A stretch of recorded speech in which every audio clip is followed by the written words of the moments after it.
ضلع نرمل کے بھینسا شہر میں بڑے جانوروں کے گوشت کی قیمتوں میں حالیہ اضافے کے بعد عوام میں شدید ناراضگی پائی جا رہی ہے۔ قیمتوں میں اضافے کے خلاف گزشتہ 3 دنوں سے بھینسے کی عوام گوشت مارکیٹ کا مکمل بائیکاٹ کر رہی ہے۔ اس بائیکاٹ کے باوجود روزانہ مقامی افراد گوشت کی خریدی کے لیے مارکیٹ کا رخ کر رہے ہیں۔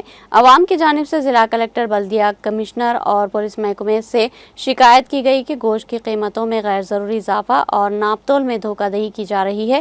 شکایت موصول ہونے کے بعد محکمہ پولیس نے دونوں فریق کو طلب کرتے ہوئے مسلمہ کی 21ویں کی کوشش کی اور گوشت کی قیمت ہڈی سمیت 240 روپے اور بغیر ہڈی 260 روپے فی کلو مقرر کرنے کی تجویز پیش کی۔ تاہم مقامی قریش برادری کی جانب سے اس قیمت پر گوشت فروخت کرنے سے صاف انکار کر دیا گیا۔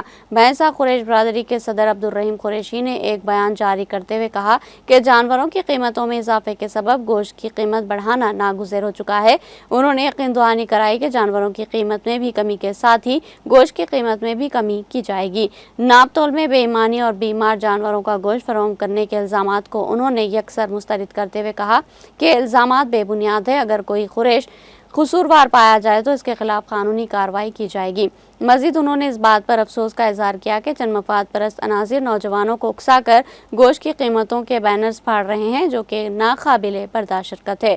عبدالرحیم قریشی نے یہ بھی واضح کیا کہ قریشی برادری کسی بھی شخص کو گوشت خریدنے سے نہیں روک رہی۔ جسے قیمت مناسب لگے وہ خریداری کر سکتا ہے۔